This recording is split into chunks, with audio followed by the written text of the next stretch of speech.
TGI has a multitude of different segmentation tools within it, both demographic and psychographic segmentation tools. Before I get into socioeconomic levels, the psychographic segmentations are exorbitant. They look at life values, they look at health zones of South African consumers, as well as green values, for example.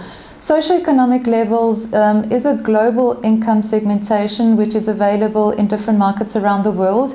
It's a methodology which basically looks at socioeconomic classifications within countries and not necessarily across. So we can't, for example, assume that the same high income level in Brazil is the same as that in South Africa. So locally, we have customized the socioeconomic level segmentation to a 5th level in South Africa, where there are normally 4, and it basically looks at the distribution of wealth across South Africa by using a battery of questions to ask what the income potential of consumers are.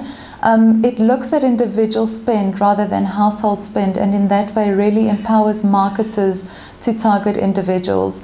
So socioeconomic level 1, for example, is the highest income grouping, and there's an 8% representation in South Africa, followed by socioeconomic level 2, 17% representation in South Africa, socioeconomic level 3, 25, socioeconomic level 4, 36, and socioeconomic level 5, which is the lowest income market, is a representation of 7%.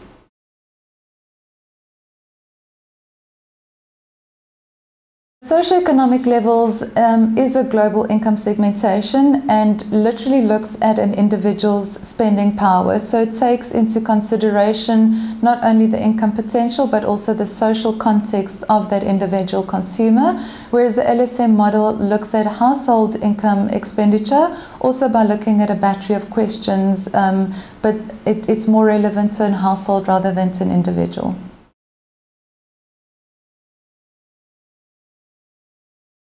It was so good on the way here to hear Pick n Pay's financial results, which are fantastic, and it's good to know that we've been an enabler in that. How Pick n Pay has used TGI data, of course, is to merge our data with their smart shopper data, which will give them a 360 view of their consumers. But apart from that, Annie Swanepoel, who's the Consumer Insights Manager at Pick n Pay, has commented that TGI has been used in their environment, both strategically and tactically. On a strategic level, obviously for brand review, and to get an in-depth understanding of different consumers.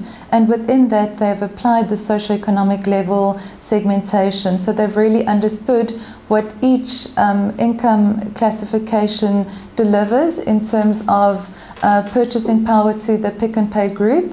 And then on a tactical level, they've very much used TGI to understand the brand and product consumption of Pick n Pay consumers, as well as that of competitors within the marketplace. And they've of course used a relevant marketing campaign per socioeconomic level group, which is relevant and empowers them to save money as well.